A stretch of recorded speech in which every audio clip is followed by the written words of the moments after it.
The Nvidia GeForce RTX 3090 is available right now, starting at $1,499 for Nvidia's own Founders Edition. However, this will be the first time Nvidia has opened up a Titan-level card up to third-party graphics card manufacturers like MSI, Asus and Zotac, which means you can expect some versions of the RTX 3090 to be significantly more expensive.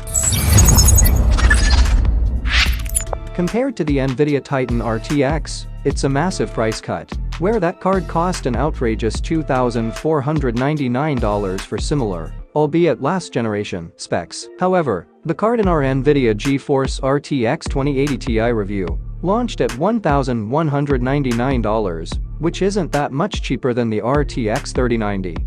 Given the present market and the previous generation of professional-grade graphics cards, the RTX 3090 exists in kind of a middle ground. The GeForce name suggests that this graphics card is aimed at gamers, but the specs and pricing suggest that it's more geared towards prosumers that need raw rendering power, but aren't quite ready to jump into the Nvidia Quadro and Tesla worlds, just like its little sibling, the RTX 3080. The RTX 3090 is built on the Nvidia Ampere architecture, using the full-fat GA102 GPU. This time around, we're getting 82 streaming multiprocessors, SM, making for a total of 10,496 CUDA cores, along with 328 tensor cores and 82 RT cores. At first glance, the small bump up from the 72 SMs on the Nvidia Turing-based Titan RTX seems like a minor improvement, but one of the most groundbreaking differences with the Ampere architecture is the ability for both data paths on each SM being able to handle FP32 workloads. This means that CUDA core counts per SM is effectively doubled, which is why the RTX 3090 is such a rendering behemoth. The RTX 3090 is also rocking 24 GB of GDDR6X video memory on a 384-bit bus, which makes for 936 GB per second of memory bandwidth.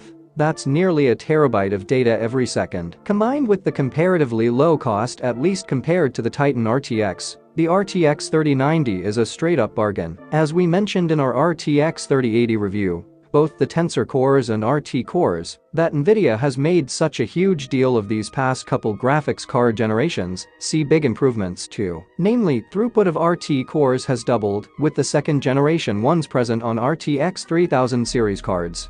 The Nvidia GeForce RTX 3090 consumed a maximum of 357 watts. Nvidia recommends a minimum power supply of 750 W, but we would go further and just recommend a full 1000 W with this card, just to be sure you don't run into any random shutdowns if your power supply isn't running at peak efficiency. The Founders Edition of the Nvidia GeForce RTX 3090 is hands down the best cooler design Team Green has ever shipped itself. While this is an absolutely massive graphics card, the thing is 12.3 inches long, is a 3-slot card, and weighs, well, a lot. Aesthetically, it looks very similar to the RTX 3080 Founders Edition, with a black and gunmetal gray color scheme and fans on either side of the GPU. The same cooling philosophy applies here: suck air up through the graphics card and exhaust it towards the top of the case. In order to facilitate this cooler design, the PCB had to be completely redesigned in order for it to even be possible to pass air through the back of the graphics card. Because of this, Nvidia implemented a new 12-pin PSI power connector, rather than the dual 8-pin connectors you may have expected. At this time, there aren't really any power supplies that natively support this new power connector, though there are some custom cables from the likes of Corsair in the works. Luckily, Nvidia includes a 2x 8-pin to 1x 12-pin power connector in the box,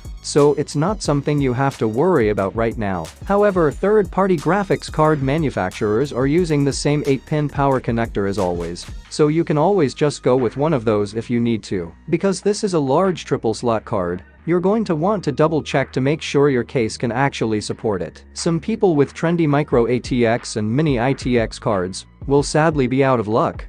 When it comes to gaming performance, we're going to just come out and say it: the Nvidia GeForce RTX 3090 is just 10 to 20% faster than the RTX 3080, at more than double the price. That being said, we can't really talk about the RTX 3090 without talking about 8K gaming. However, thanks to Nvidia's Dynamic Super Resolution, or DSR, we can test games in 8K, scaling it back down to the native 4K resolution of the monitor we use for testing. This comes with a sizable 3 to 5% performance loss, but otherwise provides a good glimpse at what 8K gaming performance looks like. As you may be able to discern from the charts above, the RTX 3090 doesn't provide the straight 8K 60 FPS experience in the most demanding games on PC. The games we selected for testing are there to push the GPU to its limits, so we can compare the performance delta between different graphics cards. This isn't as big a loss as it sounds, as the 24 GB of RAM is enough so that we didn't have to turn down textures. However, once we start diving into more visually intense single-player games like Control and even Dark Souls 3,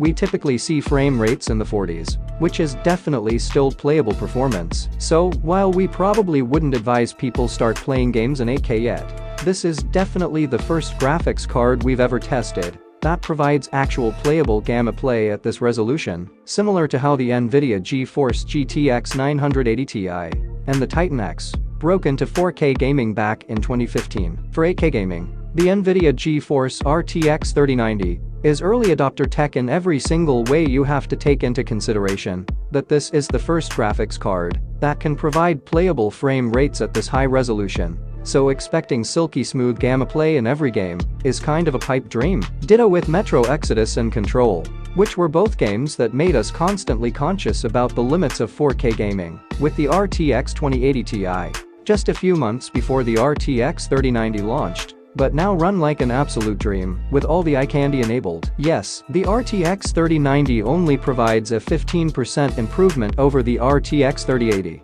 Encoding a video using the NVENC encoder, rather than through software, cuts the time in half even when we're using the 16-core AMD Ryzen 9 3950X paired with 64 GB of RAM running at 3600 MHz. However, while there isn't really a difference between RTX GPUs and straight encoding performance, as they're all using the same chip, processing effects do see improvement depending on the GPU you're using. In fact, while in games the RTX 3090 is around 50% faster than the RTX 2080 Ti, the 3090 is nearly twice as fast as the Turing flagship in Blender, rendering through the benchmark in just 229 seconds to the RTX 2080 Ti's 438 seconds. By pricing this graphics card at the $1,499 price point, rather than just putting it at the same price that the Titan RTX launched at, Nvidia may be making strides to democratizing the kind of 3D rendering performance that will let people try their hands at 3D animation without having to invest in extremely expensive hardware.